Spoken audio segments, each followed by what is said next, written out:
Sekali lagi kepada peserta daurah guru yang masih ada di luar, dipersilakan untuk segera memasuki masjid karena insyaallah kegiatan akan segera dimulai.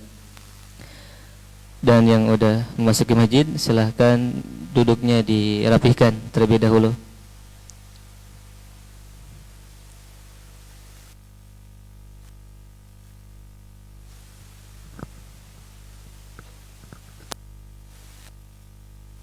Insyaallah kali ini akan disampaikan oleh Ustadz Salaman Al.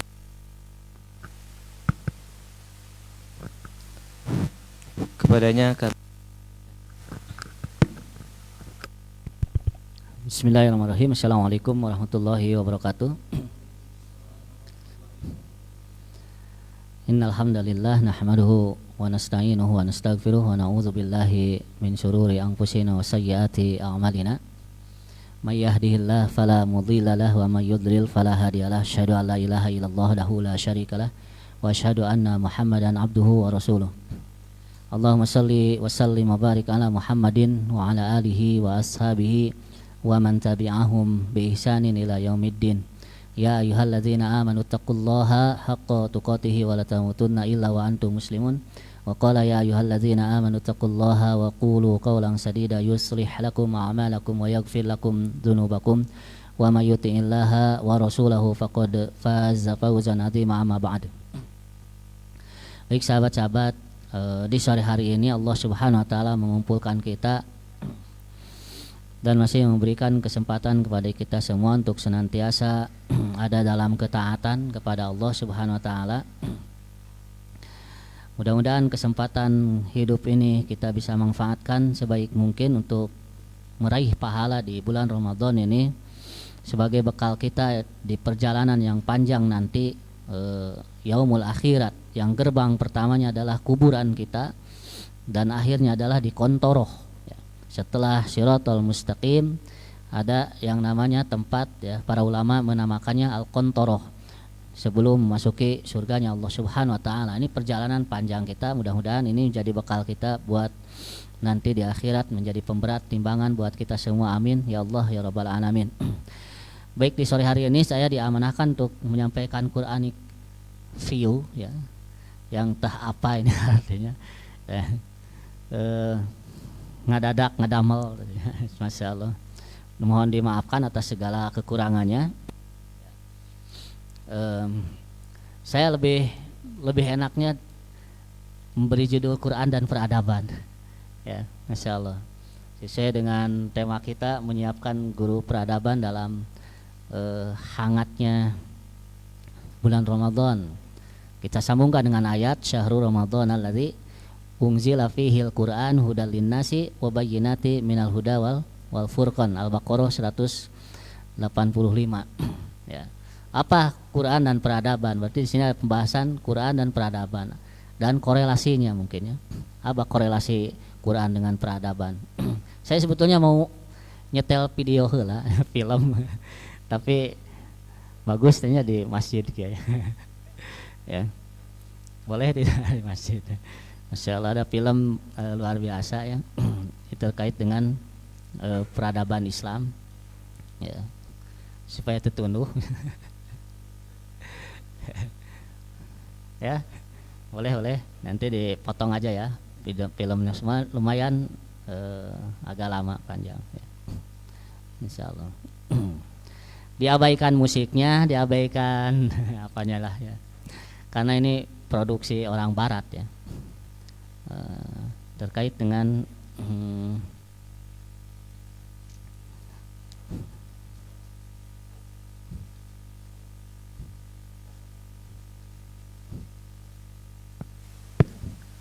nyambung kan? Menyambung.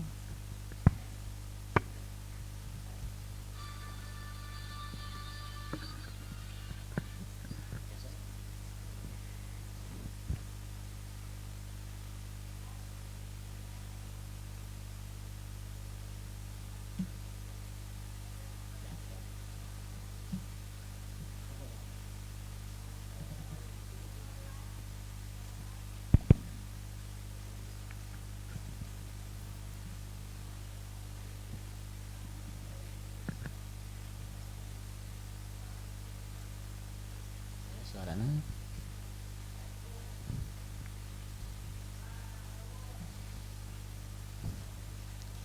Sok mangga di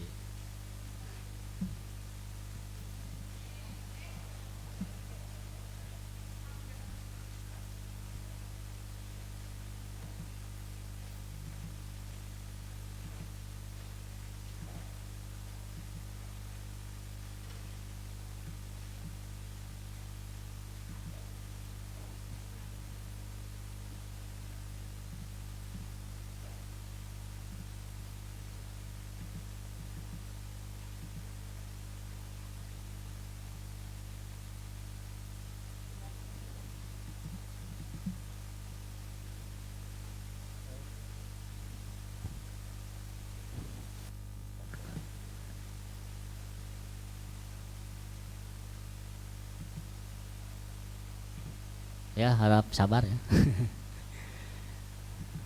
Lagi dioprek ku Mang Oprek. Oh iya betul.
Ya saatnya nonton video dulu.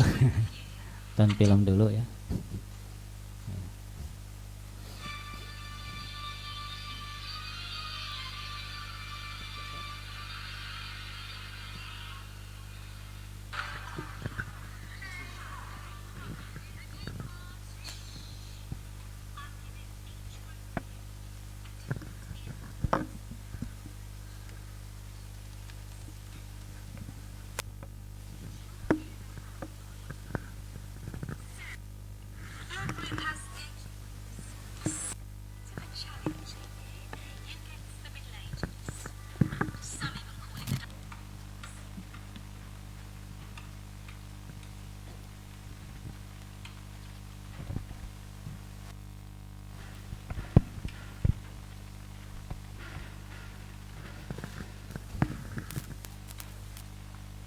The Dark Ages had a modern world.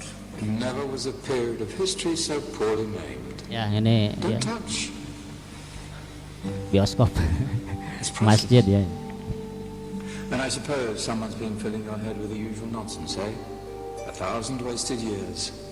A black hole in history, am I right? Yeah, sort of. You see, it's always the same. You assume it was all mud, disease, death and destruction, with marauding mobs of barbarians ripping down the good of former civilizations, burning and plundering as they went. Nothing of any worth invented either, eh? Oh, no. Kelihatan, Ahmad? Go on, Geoffrey. Sorry to bother you. Come on, it's probably not worth it. Everyone knows that the Greeks and Romans invented everything anyway. Oh, did they now? And you're sure about that, are you? You know, I might just have something for you. You seem to be up for the task. I suppose I could. Follow me. Nanti saya potong ya videonya. Saya dengan keperluan saja.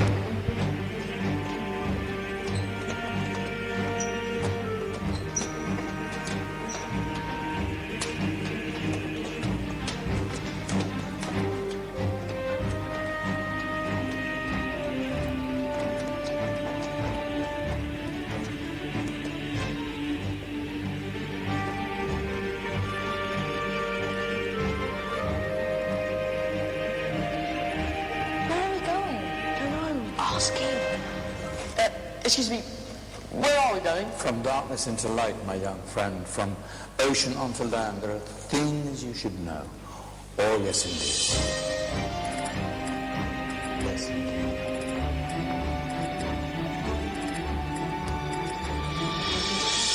Now, I know I left it round here somewhere.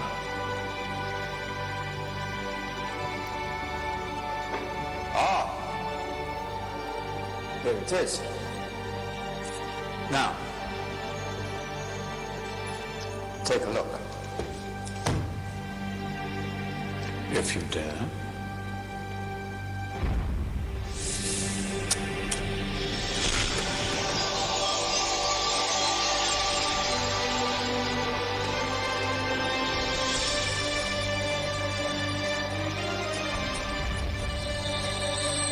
What's going on? Welcome to the Dark Ages, or as it should be known, the Golden Ages. Who are you? I am Al-Jazari, engineer and ingenious inventor. I thought you said this was the Dark Ages. It doesn't look very dark. That's because it's all a matter of perspective, my soon-to-be illuminated friend. Of course, there are parts of the world that weren't dark at all, but in a civilization that stretched from Spain to China, the golden rays of discovery and invention shone over everything. What civilization? The Muslim civilization, my young friend. Through scholars and scientists of various faiths, some of the most important discoveries known to man were made at this time. Discoveries that drew on knowledge of the ancients, but have more connections with your modern world than you could possibly ever imagine. Like what? Well, all sorts of things. I've got to get a picture of this. I knew it was a good idea. Who are you? Allow me to introduce Ibn al-Haytham, a great scientist whose ideas led to the invention of the camera. You invented the camera. I laid the foundations for modern cameras by explaining how our eyes work. I found a way of projecting an image onto another surface through a small hole in a dark room, later called camera obscura. Think of all the things that evolved from this discovery. Cameras, cinema, all share the same principle. Cool. Look out below! Who's that? That's my good friend, Abbas ibn Farnas, who gazed up to the heavens, passionate in his belief that man could fly. Whoa. Indeed, he dared to dream about flying 1,000 years before the Wright brothers. Do you know you all take your jet-setting holidays for granted, so it only seems fair to remember Abbas ibn Farnas. Stand by. I'm ready for takeoff.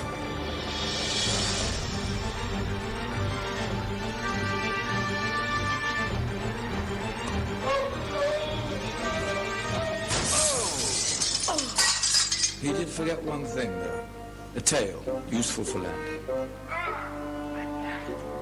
Is there a doctor in the hospital? Did someone call? Ah, my old friend, why don't you introduce yourself to my young guests? I am Abu Qasim al-Zahrawi. Many call me the father of surgery. Did you actually do surgery back then? Of course we did. In fact, many of the surgical tools that I invented are still used in your modern hospitals. Excuse me, a patient needs my attention. Scalpel?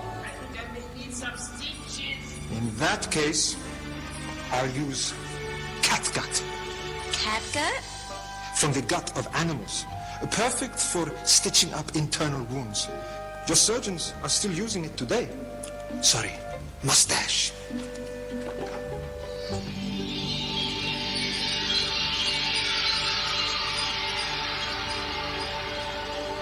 Who's she?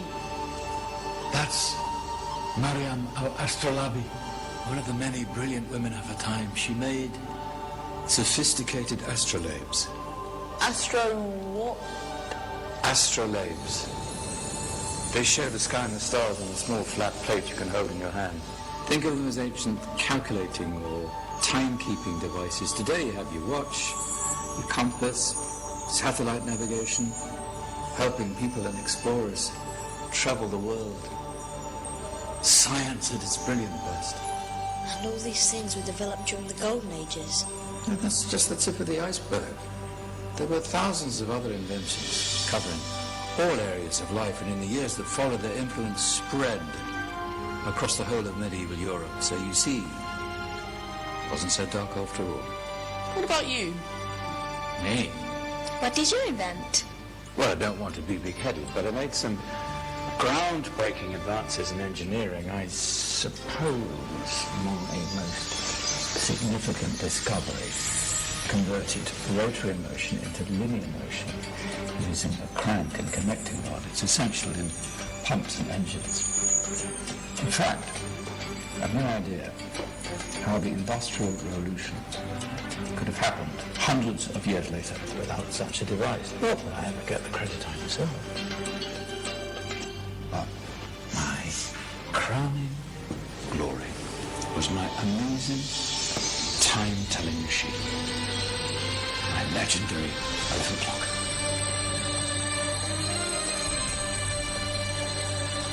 It's a clock. Yes. Dozens of components collected from different cultures around the world. Indian, Greek, Arabian, Egyptian, Chinese. Wow. A United Nations clock. That is pretty cool. Does it actually tell the time? Wow, yes, of course. If it wasn't for me, thousands of people would be late for everything. Speaking of time, we better get you back. And remember, spread the word. This is a golden age, and I've only shown you a tiny part of this wondrous time. There are countless other scientists and inventions directly connected to your modern world. You're just going to have to find out for yourselves. No, wait.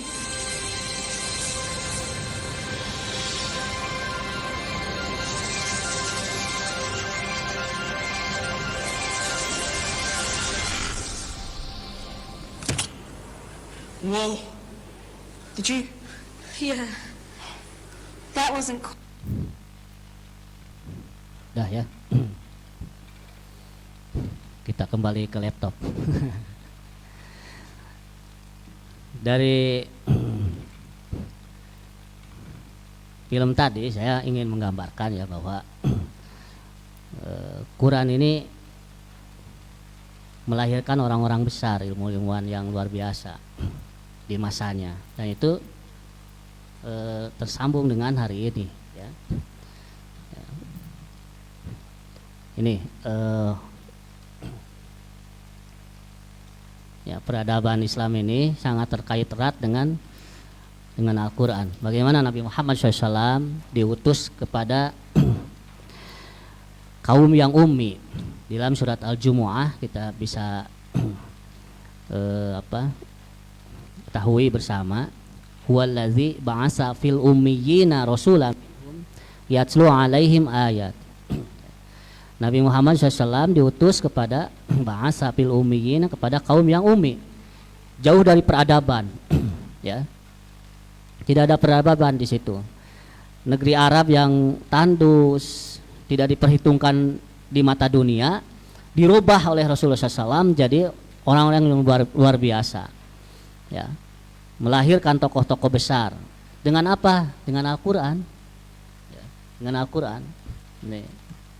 Menjadi orang yang diperhitungkan di mata dunia. Ya. Abu Al-Qasim Al-Khalab Ibnu Abbas Al-Jahrawi tadi ya. Nah ini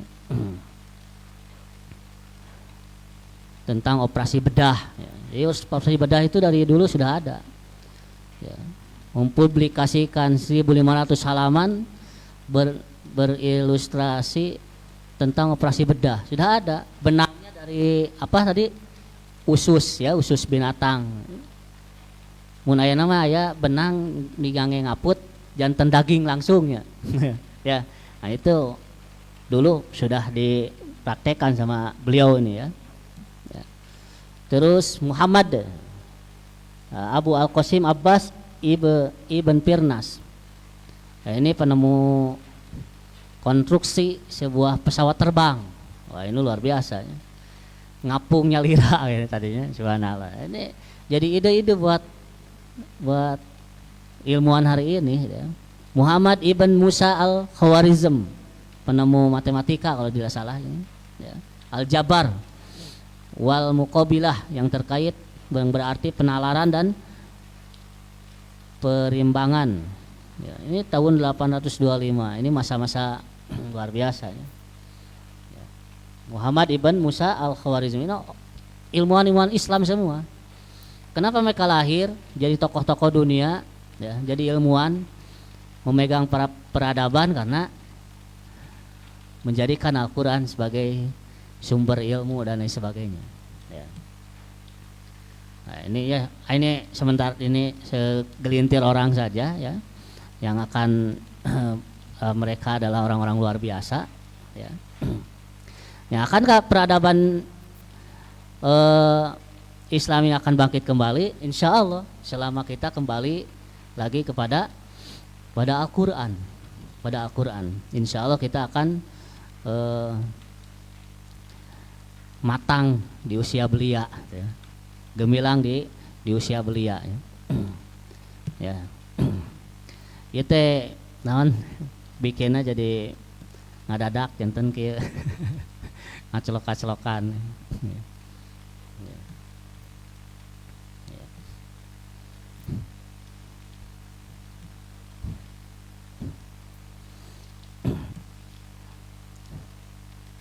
Oh Serina. Ya. Saya akan mulai di sebuah hadis Rasulullah SAW ya, yang diriwayatkan oleh Umar bin Khattab ya. An Umar ibnu Khattab radhiyallahu anhu qala Rasulullah SAW innallaha yarfa bihadzal kitab aqwaman wa yadau bihi akhirin ya. Dari Umar ibn Khattab radhiyallahu anhu, semoga Allah meridhai beliau, baginda Rasulullah SAW bersabda, sesungguhnya Allah Subhanahu wa taala mengangkat derajat beberapa kaum dengan Al-Qur'an dan merendahkannya lagi kaum yang lain. Jadi Al-Qur'an ini bisa mengangkat derajat seseorang, bisa juga meruntuhkan derajat seseorang ya. Al-Qur'an ini. Ini hadis riwayat Muslim ya. Insyaallah sahih. Ya. Nah, perkataan Umar ini, perkataan Rasulullah SAW yang diriwayatkan oleh Umar bin Khattab ini ya, jadi tolak ukur kita bahwa munculnya atau terangkatnya derajat seseorang atau runtuhnya derajat seseorang karena tolak ukurnya adalah kedekatan beliau, mereka, kita dengan Al-Quran ya. Saya contohkan tadi di film tadi, terus penemu Islam, ilmuwan Muslim yang dahulu itu ya, kenapa mereka bisa menguasai dunia dalam disiplin ilmu apapun semuanya, astronomi, astrologi, kastrologi, ini santri ya, kastrologi ya, ada lain sebagainya lah, ya, matematika, aljabar, semuanya, ya, kamera, penemu kamera, itu, ini orang-orang Islam semua, kedokteran, ya, tokoh-tokoh Islam semua. Kenapa mereka bisa seperti itu, menguasai peradaban 2/3 ini? Karena Al-Quran. Karena Al-Quran. Ada juga orang yang dijatuhkan dengan Al-Quran. Ini hadisnya jelas ya, buat Muslim. Kenapa dahulu mereka bisa menguasai dunia? Ya, kenapa mereka bisa menguasai keilmuan, disiplin ilmu apapun itu? Ya, tidak dikotomi antara ilmu dunia dan ilmu akhirat. Kenapa mereka bisa melahirkan itu? Karena mereka menjadikan Al-Quran sebagai sumber ilmu, menjadikan Al-Quran sebagai rujukan keilmuannya. Kalau hari ini kita ya, banyak yang bangga dengan konsep-konsep yang lain. Kita banyak yang melirik konsep Barat. Ya, kita banyak melirik konsep Amerika, konsep luar negeri. Padahal kita punya konsep sendiri.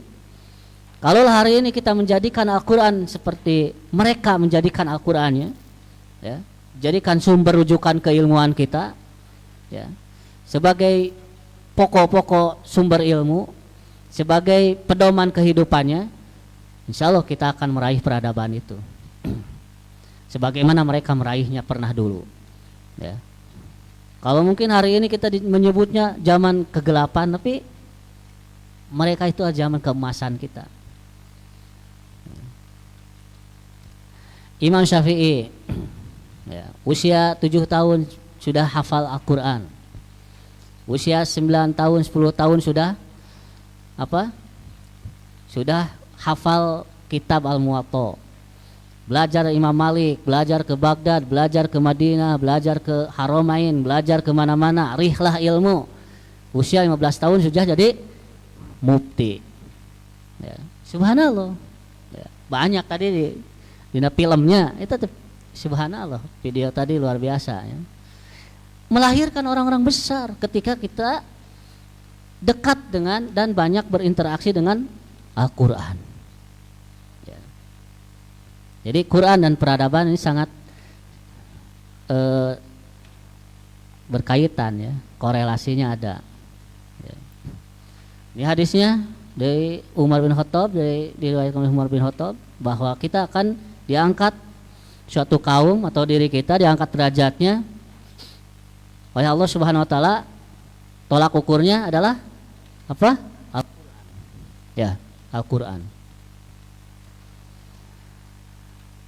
Kalau kita sudah menjadikan Al-Quran sebagai rujukan keilmuan kita, menjadikan Al-Quran sebagai sumber ilmu bagi kita, menjadikan Al-Quran sebagai pedoman kehidupan kita, insya Allah kita akan meraih peradaban sebagaimana zaman dahulu meraihnya, ya. Bisi seri deui, ya, langsung deui, ya. Ya.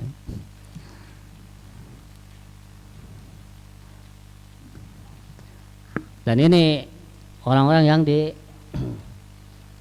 menyebabkan, ya, orang diruntuhkan derajatnya Allah Subhanahu wa taala karena mengabaikan Al-Qur'an. Yudillu bihi katsira wa yahdi bihi katsira. Dengan permisalan ini banyak orang yang disesatkan oleh Allah Subhanahu wa taala, ya. Banyak juga orang yang diberi petunjuk oleh Allah Subhanahu wa taala. Jadi dalam datangnya Al-Qur'an ini ada yang disesatkan, ada yang dikasih petunjuk lebih, ya. Sebagaimana orang Quraisy dahulu mengakui Al-Quran ini adalah bukan perkataan Nabi Muhammad SAW, bukan seperti ini perkataan manusia ini, ya. Laisa min kalamin nas, ya. Mereka yakin betul bahwa Al-Quran ini adalah kalamullah. Pernah dikisah itu Abu Jahal, Abu Lahab, sama satu lagi siapa yang akhirnya masuk Islam, Abu Sufyan, ya, ini mendengarkan Al-Quran secara sembunyi-sembunyi, ya. Hati nuraninya ini sangat yakin betul, ya, bahwa Al-Quran ini kebenaran yang dibawa Rasulullah SAW ini. Tapi mereka semakin disesatkan oleh Allah karena Al-Quran, ya. Ya, karena mengagungkan gengsi egonya sendiri, tidak mau menerima kebenaran yang datang dari Nabi Muhammad SAW yang notabene siapa? Abu Lahab itu kan paman Rasul, ya, ponakan, ya. Dari anak kecil, dari anak yang baru, ya, anak ingusan lah, itu Nabi Muhammad itu, ya. Mereka adalah tokoh-tokoh pembesar-pembesar yang sudah punya nama, ya. Makanya hari ini kita harus menerima kebenaran itu dari siapapun, hatta dari orang kecil, anak kecil sekalipun. Kalau itu kebenaran, kita ambil. Sebagaimana Umar bin Khattab menjadikan Ibnu Abbas sebagai penasehatnya. Anak kecil berapa tahun? 13 tahun, ya. dikumpulkan semua oleh Umar bin Khattab ya, dengan ahli-ahli Badar. Ahli Badar ini derajatnya luar biasa ya. Ahli Badar kumpul semua ya, ketika ditanya surat An-Nasr ya, Idza jaa nasrullah, ditafsirkan oleh para sahabat yang lain yang sesepuh-sepuh, yang sudah sepuh-sepuh itu sesuai dengan teks tarjamahnya. Tapi pada awalnya tidak menerima, ada Ibnu Abbas yang duduk bersama orang-orang tua senior ya, tapi Umar membuktikan bahwa Ibnu Abbas bukan anak sembarangan ya. Dibuktikan dengan menterjemahkan, mentafsirkan idza jaa nasrullahi wal fath wa ra'aitan nasa yadkhuluna fi dinil ilal akhir. Mereka semua para sahabat menafsirkan sesuai dengan terjemahnya, berbeda dengan Ibnu Abbas. Kumaha saur Ibnu Abbas bahwa turunnya idza jaa nasrullahi wal fath ini tanda dekatnya dengan wafatnya Rasulullah sallallahu alaihi wasallam. Makanya kalau kita sudah mulai uzur seperti saya gitu ya, 44 tahun, kalau tadi Ustadz Rifki disebut kadaluarsa, saya kumaha lebih bahaya. Lebih, aduh masya Allah. Saya sangat senang ya, di sini banyak anak-anak muda. Makanya tadi di awal ya, ya anak-anak muda ini luar biasa ya, pikrohnya lebih fresh, lebih, saya udah mendekati asar ini. Masya Allah ya. Mudah-mudahan kita panjang umur dalam ketaatan semuanya ya. Amin ya Allah ya Rabbal alamin. Sudah, ini cerita sedikit, sudah hampir seminggu ini saya selalu ingat mati. Masya Allah ya. Kalau tidak salah 4 hari 3 hari mau Ramadan ngadadak seak sadayana tiis kesang seharian dari hari sore hari sampai pagi, malamnya tak bisa tidur ya. Luar biasa. Betul kata teman saya dulu, waktu saya usia 30-an ya, 30-an. Teman saya udah 40 tahun lebih, 45-an lah, 45 tahun. Sampai sekarang terngiang itu ucapannya. Man usia 40 mah kaditu lonceng kematian teh sok kadang wae. Saya seuri we teu percaya apungkur mah. Karasa ya. Terasa sekarang saya sudah beberapa hari ini ingat mati. Keringat dingin karena belum siap dan banyak dosa, bekal tidak punya. Wah luar biasa ya, ini jadi curhat gitu. Masya Allah. Mudah-mudahan Allah Subhanahu Wa Taala mengampuni kita semua dan mengumpulkan kita di surganya Allah Subhanahu Wa Taala. Teringat Ustadz Arifin Ilham yang kerinduan kepada Allahnya ya, pas sakit itu liko irob gitu, pertemuan dengan Allah. Kalau saya jadi takut ini, belum siap. Masya Allah. Siap ya, harus minta panjang umur dalam ketaatan terus ya. Makanya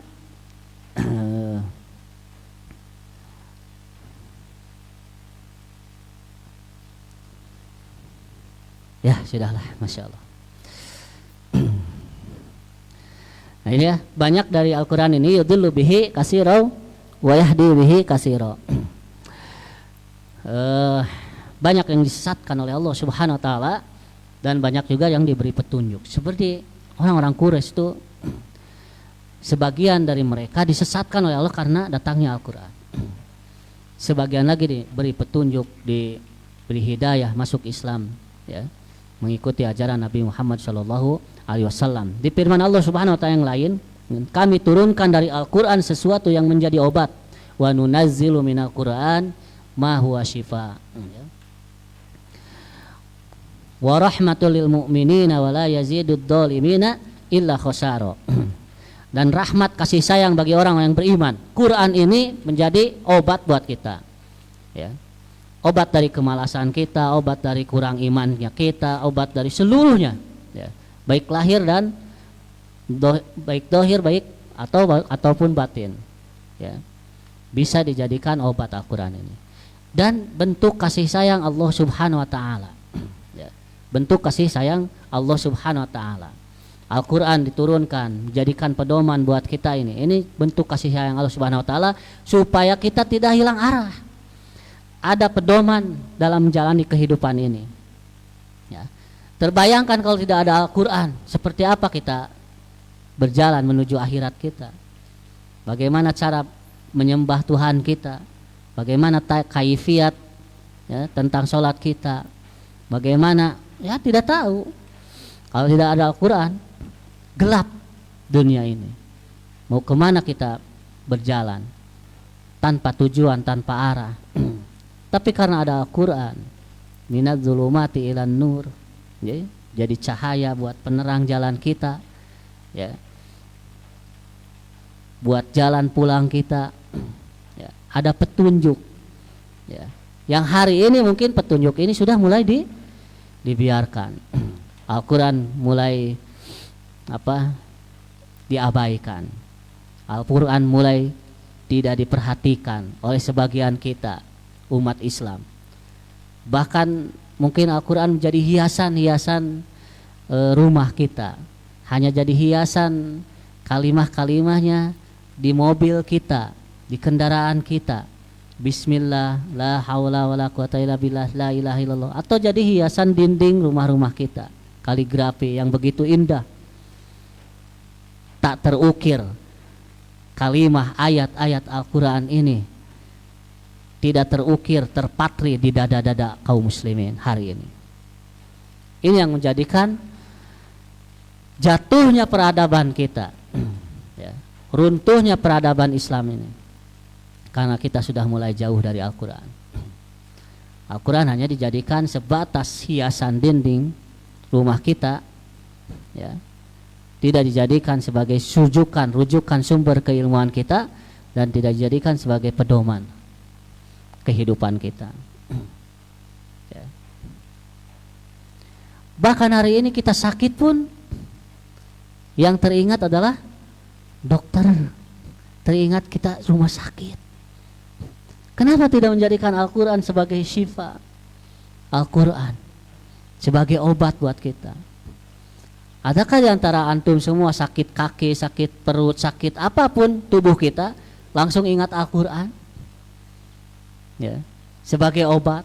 Kenapa kita langsung ingat dulu dokter kita, ingat dulu obatnya, beli obatnya dan sebagainya? Tidak langsung ingat Al-Quran dulu sebagai syifa, sebagai obat. Bagaimana para sahabat menjadikan Al-Quran sebagai obat? Ada di riwayah, ya, mereka menjadikan Al-Quran, Al-Fatihah sebagai obat. Ya. Ada ya kisahnya, ya, Al-Fatihah. Ada juga ya ahli-ahli kisah di sini, ya, Ustaz Faruk. Ada juga seketika para sahabat mengunjungi satu daerah, ya, ada raja suku, kepala sukunya sakit, ya, diminta untuk para sahabat yang baru datang minta untuk mengobati kepala sukunya, ya, dengan imbalan dijamu. Kalau misalkan sembuh kepala sukunya, jamu, ya, dijamu makan dan sebagainya. Deal, udah diobati dengan Al-Quran, sembuh kepala sukunya. Ya. Kalau keyakinan itu ada, kita hadirkan kembali dan kita menjadikan Al-Quran sebagai prioritas pengobatan kita, insya Allah. Ya. Bacakan Al-Fatihah. Alhamdulillah, hadisnya berapa kali Al-Fatihah? 7 kali ditempelkan di tempat yang sakit, ya, sembuh insya Allah. Saya sudah mencobanya ketika sakit perut, saya coba, alhamdulillah langsung 7 kali, alhamdulillah, tidak damang-damang. Kenapa? Karena mungkin keyakinannya yang kurang, bukan Al-Fatihahnya yang salah. Ya. Kenapa kita agak, misal ada istri kita sakit, ya, terbaring sakit, ulah waka mah ka dokter yuk pariksa, ulah tuh. Ya. Al-Quran heula, ya, istri terbaring sakit, atuh cuk kita datang di sampingnya bawa Quran, ya, langsung bacakan Al-Quran di situ. A'udzubillahi minasyaitonirrajim. Bismillahirrahmanirrahim. Yasin. Sareuri. Sakit mawat. Da ayat surat Yasin da tidak jangan mawat wae. Ya, istrina langsung marah. Masya Allah. Karena apa? Karena tidak biasa. Karena tidak biasa. Kalau sudah dibiasakan di keluarga kita, ya, saya sering biasakan, ya, suka dibiasakan di keluarga, ya, ikhtiar syar'i, gitu ya. Ikhtiar syar'i ada ikhtiar qadari, ya, bagi dua ikhtiar ini. Ikhtiar syar'i ini ikhtiar yang ada dalilnya. Salah satunya ini Al-Quran, dalilnya bisa jadi obat, ya. Terus di surat An-Nahl madu bisa jadi obat, ya. Di hadis ada dalil habatus sauda, ya, bisa jadikan obat. Ini ikhtiar syar'i, ada dalilnya dari Rasul, dari Allah langsung. Kenapa kita tidak percaya? Ya. Kenapa kita tidak percaya akan perkataan Nabi? Ya. Kalau kita sudah tidak yakin, tidak percaya akan Al-Quran dan hadis, khalas. Ya. Selamat jalan peradaban. Tidak akan tegak di hari ini di tangan kita. Ya. Nah, ikhtiar qadarinya ini bersyarat. Ikhtiar qadari itu kalau sudah ilmiah datang ke dokter, kalau tidak ilmiah seperti datang ke dukun harus obat perut, ya, sakit perut kudu syaratnya aneh-aneh. Nah, ini baru tidak syar'i. Ikhtiar qadari ini bagi dua, ya. Bisa sesuai dengan syariah, bisa juga menyelisih syariah. Ya, ini syariah. Ya. Jadi kan Al-Quran sebagai semuanya di setiap aspek kehidupan kita, baik jadi obat, baik jadi sumber rujukan ilmu kita, pedoman kehidupan kita, insya Allah, ya, peradaban akan tegak di tangan generasi ini. Ya. Punten dia ngadadaknya bikinna, insya Allah. Nah, kenapa umat Islam tertinggal, peradaban tidak tegak di mata kita, di tangan kita? Ya. Jawabannya kita sudah tahu sama-sama ketika kita lihat video tadi, bagaimana ilmuwan Islam, ilmuwan atau disiplin ilmu dipegang sama orang-orang Islam, penemu semuanya Islam, orang Islam yang megang, karena mereka sangat dekat dan banyak berinteraksi dengan Al-Quran. Kenapa hari ini tidak tegak di tangan kita? Karena kita, ya, jawabannya karena kita senantiasa mengabaikan Al-Quran, meninggalkan pedoman kehidupan kita, meninggalkan panduan yang diberikan oleh Allah Subhanahu wa Ta'ala, yaitu Al-Quran. Al-Quran sudah terpojokkan di rak-rak buku kita sampai lukutan, tanpa banyak orang yang hari ini lewat hari-harinya tanpa membaca Quran. Hari ini banyak mungkin sebagian umat Islam yang tanpa menghafal Al-Quran, tidak nama-nama hafalannya. Jajauhun kata tadabur, buka tafsirna, ya. Bahkan mungkin teu apal nami kitab tafsirna ge naon. Banyak hari ini orang-orang Islam yang tidak tahu. Ya. Bentuk mengabaikan Al-Quran banyak sekali. Ibnu Qayyim al-Jauziyah menyampaikan tidak membacanya, tidak mentadaburinya, ya, tidak menghafalnya, tidak menjadikan Al-Quran sebagai pedoman, tidak mengamalkannya, tidak menjadikan Al-Quran sebagai rujukan ilmu. Ini poin-poin yang menjadikan kita abai, ya, mengabaikan Al-Quran. Kita sama-sama tahu barang siapa yang mengabaikan Al-Quran, tunggulah kehidupan yang sulit, ya. Dalam surat Toha ayat 184, wa man a'rada an dzikri fa innalahu ma'isyatan donka. Barang siapa yang mengabaikan az-zikr, az-zikr nama lain Al-Qur'an, ya. Ya. Barang siapa yang mengabaikan ini, peringatan ini, Al-Qur'an, ya. Fa innalahu ma'isyatan donka. Maka baginya adalah kehidupan yang sempit, sulit. Tidak akan pernah meraih peradaban. Ya. Jangan mimpi menegakkan khilafah. Wah, khilafah ya direkam bahaya ya. Ya. Ya. Jangan mimpi tegaknya peradaban Islam kalau kita mengabaikan Al-Qur'an. Ya. Ya. Fa innalahu ma'isyatan donka. Sulit, susah, rumit kehidupan kita jauh dari Quran. Ya, tadi disebutkan sekolah lama-lama dengan kurikulum hari ini sampai S3 usia 24 tahun. 24 tahun. Keluar SMA 18 tahun, SHJ 22 hiji tahun. Tambah 3 tahun 24, tambah S3 ya 25-an lah, 2 genep ya. Masya Allah. Usia 26, 25 S3. Ya, jauh dari Quran mah beres. Ya. Tidak jadi apa-apa. Ya.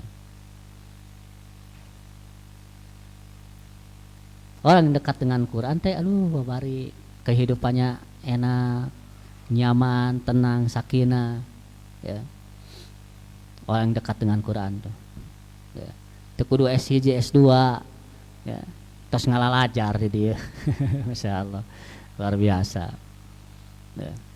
Ada S2 yang datang ngelamar ke sini, ada. Ini luar biasa. Ya. Mudah-mudahan bukan karena apa? Ya ini banyak ujian ke Yadul Ulia ini ya. Kita dikenal sebelum waktunya. Ya, kita besar sebelum waktunya. Ya, menganggap kita tuh besar. Guru saya Ustaz Aziz ya. Dosen Staipi Kaya dulu ya nih ngap-ngapnya wah gitu. Padahal baru kita baru belajar, banyak belajar, tapi mungkin karena media ini luar biasa ya nganggapnya seperti itu, padahal kita masih muda, saya aja yang tua di sini satu-satunya ya. Muda masih muda, udah 19 tahun tadi, aduh ada yang 18 tahun, ada yang aduh luar biasa ya. Makanya datangkan sama Allah tuh S2 ke sini ngalamar, Masya Allah. Masya Allah. Tapi ada di sisi lain baru keluar SMA udah bisa ngajar di sini. Kenapa bisa begitu? Ya. Ya, karena mungkin Allah Subhanahu wa taala menguji kita ya. Karena kedekatan kita dengan Al-Qur'an mungkin. Karena kedekatan Ustadz Yusril dengan Al-Qur'an bisa ngajar di sini dan ustadz-ustadz yang lain. Ya.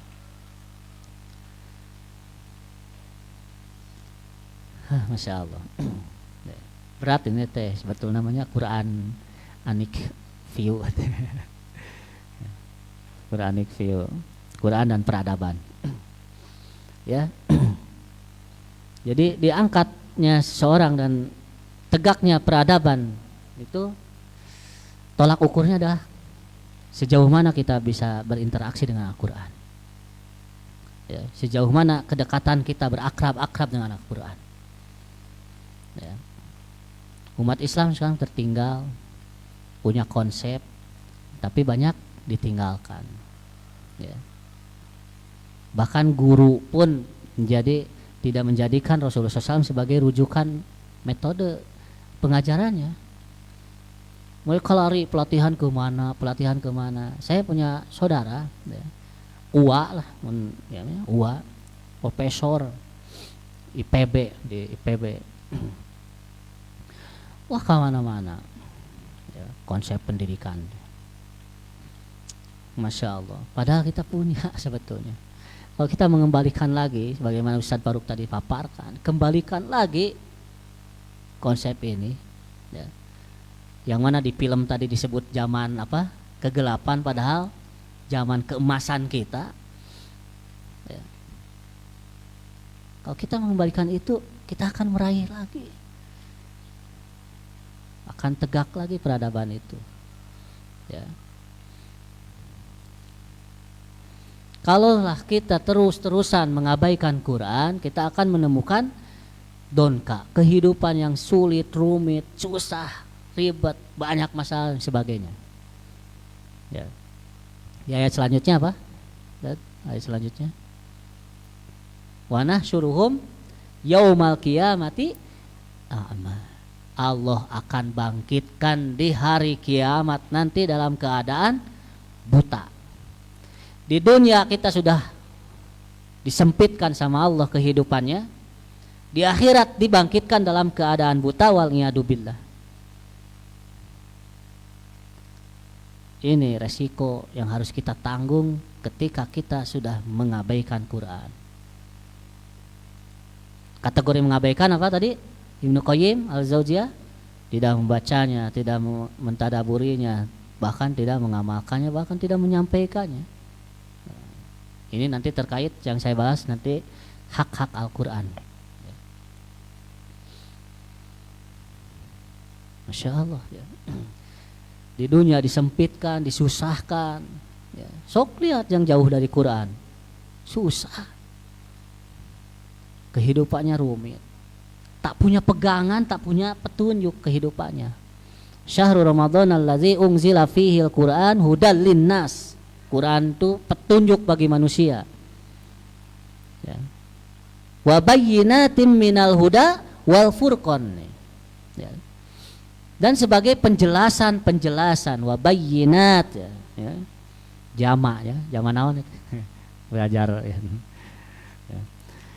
Wa bayyinat dan penjelasan ya. Dari petunjuk tersebut. Wal furqan, pembeda dari yang lain.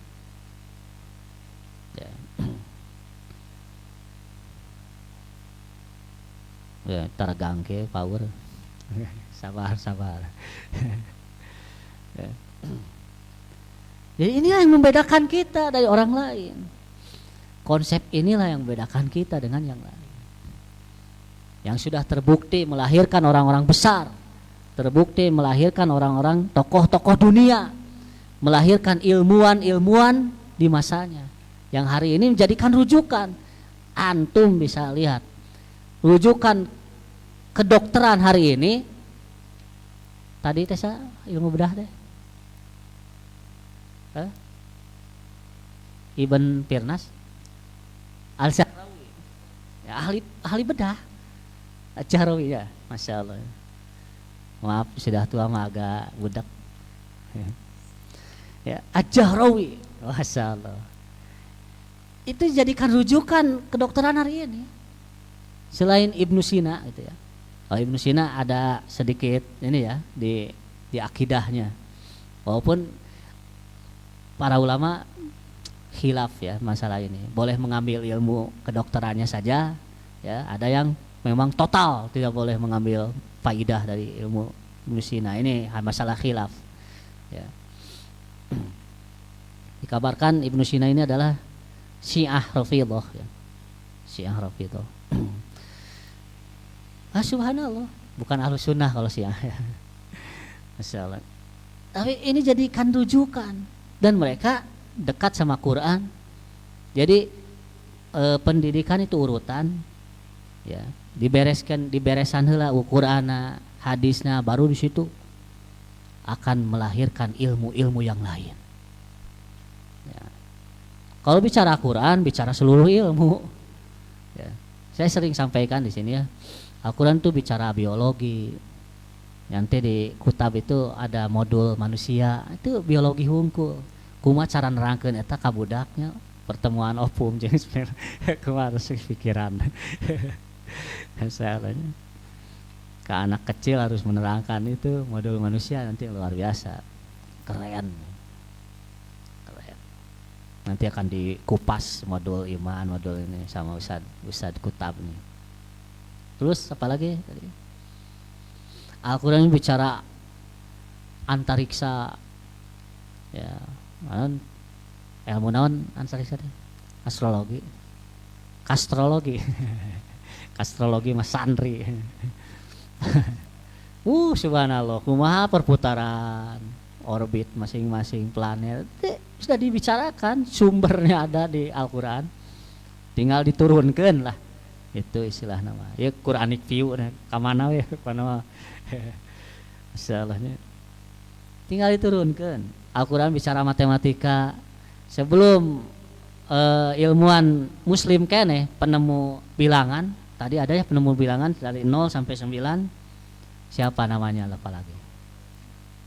Masya Allah, apalagi ntar ya.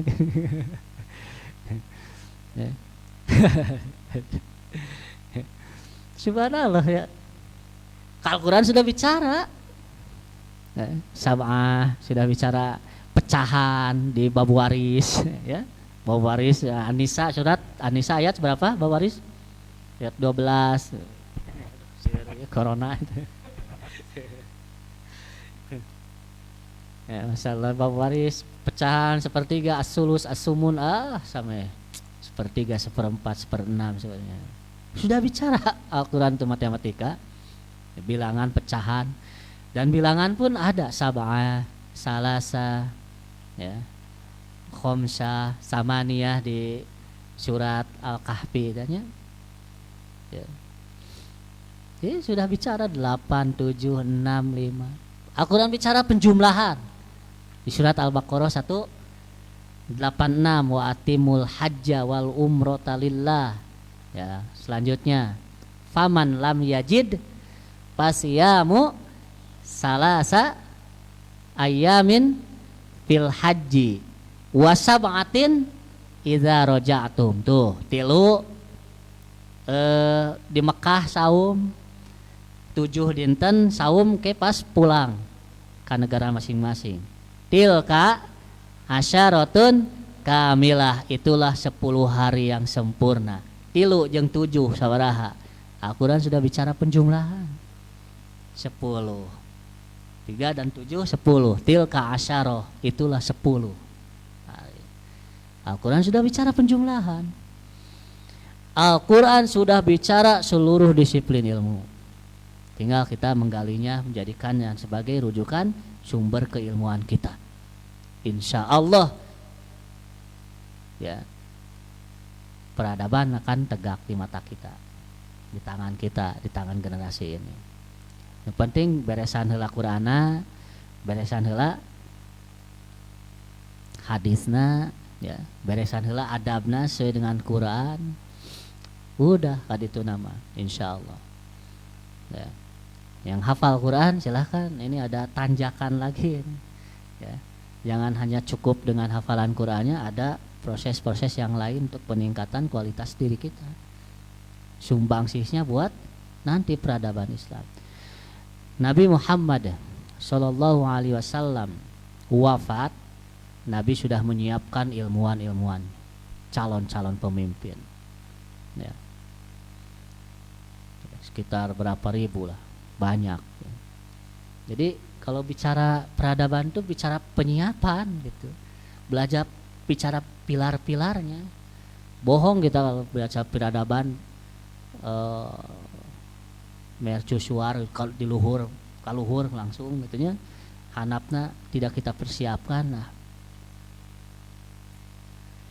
jadi disiapkan dari bawah, disiapkan urutannya, disiapkan segala sesuatunya, persiapannya, insya Allah. Itu sebagaimana Nabi Muhammad pun tak pernah ya mendakwahkan Al-Quran ini dengan merebut kekuasaan, tidak. Dari bawah dibina ya, dari sahabat-sahabat kecil, dari rumah-rumah, semuanya tegaklah dengan sendirinya peradaban itu ya. Baik ya, apa yang menjadikan tegaknya peradaban? Kedekatan kita dengan Al-Quran. Ini terkait dengan hak Al-Quran ya. Yang pertama,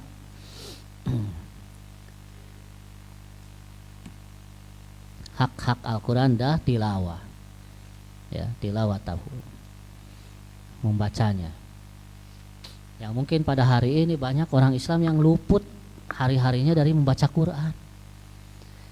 Maca koran unggal poe itu berita corona, ya. Tapi maca Quran, masya Allah, masya Allah. Ya. Mungkin tidak di sini. Di sini tadi juga istirahat, kita baca Quran sama-sama. Ini mudah-mudahan ya, ikhtiar kecil ini jadi sesuatu, ya. Jadi sesuatu sumbangsih kita buat Islam, ya. Baca Quran banyak faidah, fadilah, keutamaannya, ya. Membaca Quran ini. Kalau kita sudah tidak menjadikan Quran sebagai bahan bacaan kita, sebagaimana turunan Quran itu bacaannya Quranan, ya. Ya. Asal akar kata dari qoro'a itu, membaca, ya.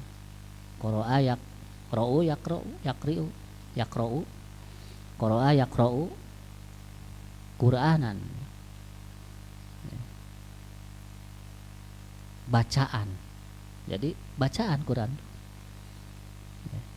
Sumber bacaan kita kaum muslimin harus jadikan bacaan Quran ini hari-harinya, walaupun kita tak pandai maca, tak pandai menerjemahkannya, menafsirkannya. Bahkan banyak sebagian orang sekarang hari ini umat Islam tidak paham itu Al-Quran, ya. Hanya maca hungkul ke tos aya pahalana di sisi Allah Subhanahu wa taala, ya. Ya, saya pahalana. Ini jam berapa nih? Allah, subhanallah, terus jam 5 tekaraos. Ya. Hanya bacanya aja sudah jadi keutamaan buat kita. Berbeda kita dengan baca majalah, ya, majalah koran, baca yang lain. Kita tuh banyak baca yang lain daripada baca Quran. Ya. Ini ya, ada Al-Quran, ya, alladzina atainahumul kitaba yatslunahu haqqa tilawatihi ulaika yu'minuna bihi wa may yakfur bihi fa ulaika humul khasirun. Orang-orang yang telah kami berikan Alkitab, Al-Quran kepadanya, mereka membacanya dengan bacaan yang sebenarnya. Mereka itu beriman kepadanya, dan barang siapa yang ingkar kepadanya maka mereka itulah orang-orang yang rugi namun terjadikan Al-Quran sebagai bacaan dan maca sebaik-baiknya haqqo tilawati. Ini panjang penjelasannya ya, terkait dengan tahsin, terkait dengan riwayah bacaan Al-Quran sesuai dengan Nabi Muhammad SAW. Aduh, ya itu panjang ya kalau dibahas ya. Hanya sekilas saja. Yang kedua, hak Al-Quran ini membacanya sebagai satu pahala lah. Antum semua sudah paham semua hadisnya ya. Man qara'a Quran, barang siapa yang membaca satu huruf dari Al-Quran maka baginya satu kebaikan, dilipat gandakan sampai 10 kali kebaikan. Wala aqulu alif lam min harf walakin alifun harf wala mun harf wa mimun harf. Nah ini hadis riwayat At-Tirmidzi, hasan sahih gaib. Ya lah, terus wah ini banyak masih. Iqra'ul Quran fa innahu ya'ti yaumal qiyamah syafi'an li ashabi. Ini hadis masyhur ya. Baca Al-Quran karena ia akan datang di hari kiamat sebagai syafaat bagi kita untuk para sahabatnya. Kalau kita menjadikan Al-Quran sebagai sahabat kita, sebagaimana layaknya sahabat teh alim tebih ya. Lamun tebih sok emut wae jeung sahabat mah. Lamun aya kesedih curhat ka sahabat. Kalau kita ada sedih Al-Quran, ya, jadi obat kesedihan kita Al-Quran ini. Ya, ulah curhatkan orang lain. Ya, kok mau curhat ke ento curhatkan Al-Quran. Subhanallah. Ada masalah, uih kana Quran. Aya sakit, uih kana Quran. Aya nanaon sadayana kana Quran pokona mah. Insyaallah. Yang kedua, menghafalnya ya. Semakin banyak hafalan kita akan semakin tinggi kedudukan kita di sisi Allah Subhanahu wa taala. Ya, di surganya Allah Subhanahu wa taala. Karena nanti akan dibacakan, disuruh baca kita ya. Ini hadisnya. Ya. ketinggalit teu? Ini aralit kieu nya. Akan dikatakan kepada sohib Al-Quran, para sahabat Al-Quran ini nanti di akhirat bacalah. Ya. Bacalah dan naiklah. Apa naik di sini? Derajat nanti di surga. Nanti antum di surganya itu sesuai dengan derajat hafalan antum semua. Dan disuruh baca sesuai dengan hafalan kita. Antum disuruh baca nanti di akhirat, ya. Mau mungkin yangan mushaf gitu. Ya kekurilingan yang mushaf ke mana di padang mahsyar enggak ada.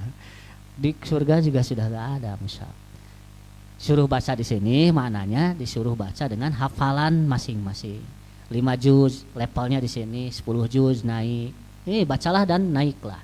Setiap juz itu likulli ayah, setiap ayat darajat. Ada derajatnya masing-masing. Dan antum tahu semua bahwa derajat di dunia dan derajat di akhirat itu berbeda sekali.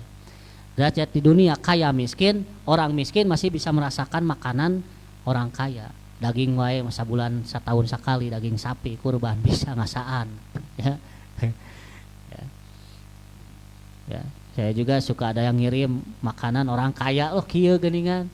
Da anger we balik deui kanu gehu. Letah Sunda. Ya, susah tuh. Atau mungkin teka beli ya, walau alam. Udah balik lagi ke lidah kita.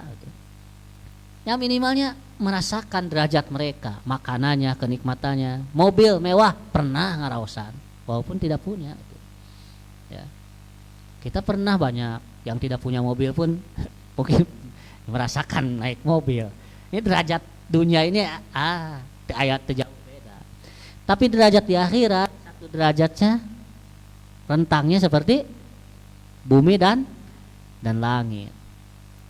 Kenikmatannya sudah berbeda, level yang di atas kita tuh. Makanannya mungkin sudah berbeda dengan apa yang di bawahnya, sudah berbeda di sana tuh. Ya, derajat di situ di akhirat dengan derajat di dunia benten ya, beda sekali. Ya, dihafal.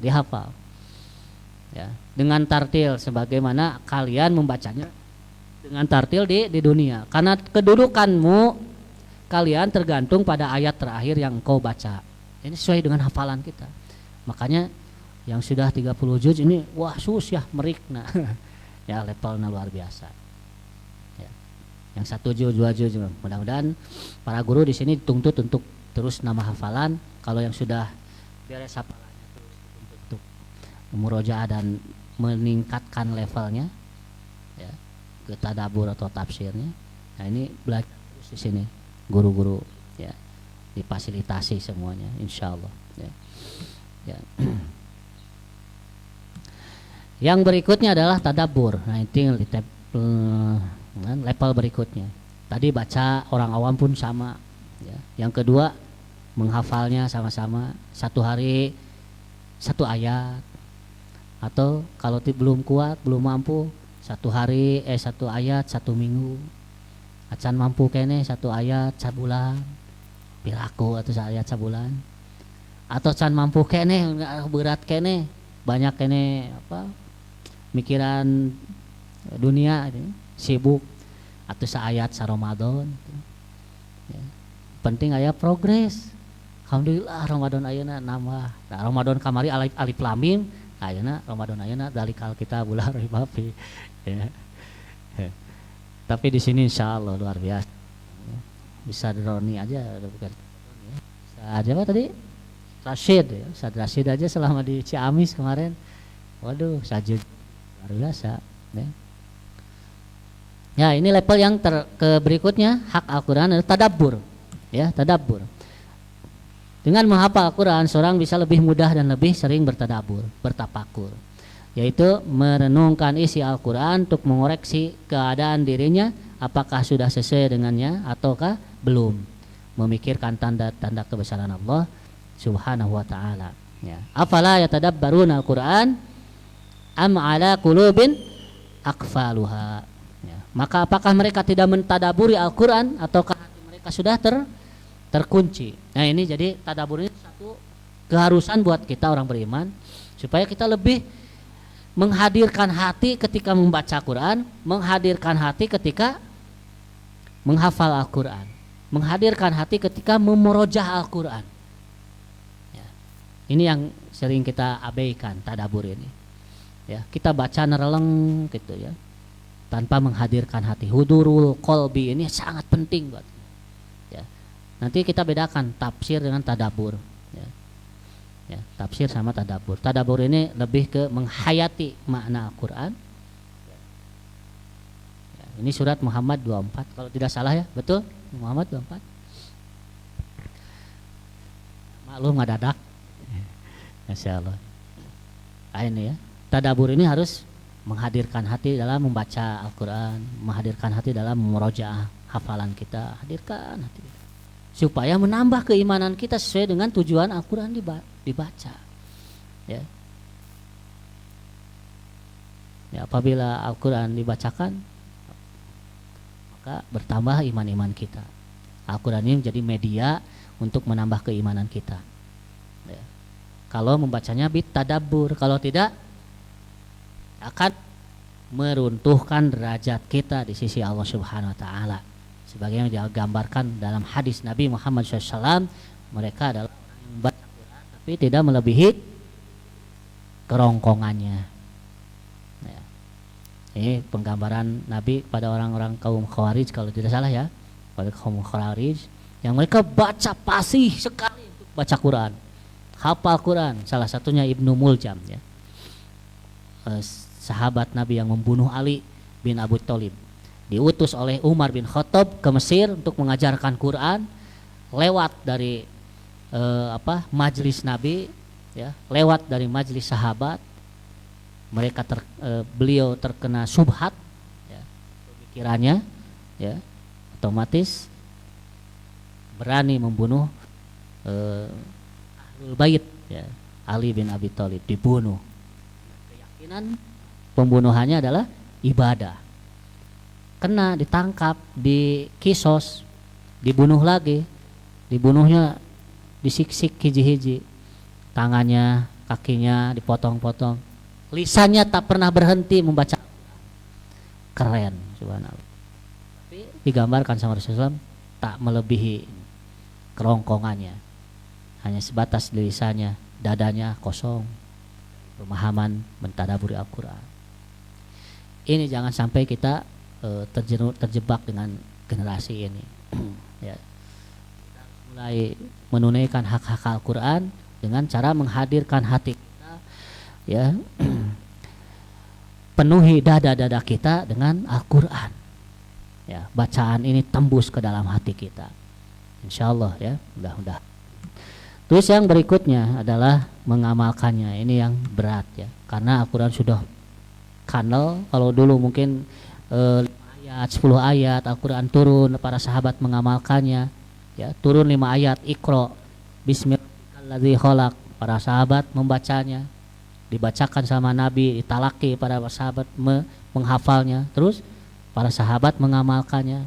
Datang lagi 10 ayat, terus seperti itu. Kalau kita sekarang sudah mushaf 30 juz 114 surat ya, otomatis kita pun harus bertahap untuk senantiasa mengusahakan menselaraskan diri kita, ucapan kita, supaya kita menjadi orang yang diangkat derajatnya karena Al-Quran, baik di dunia ataupun nanti di akhirat ya.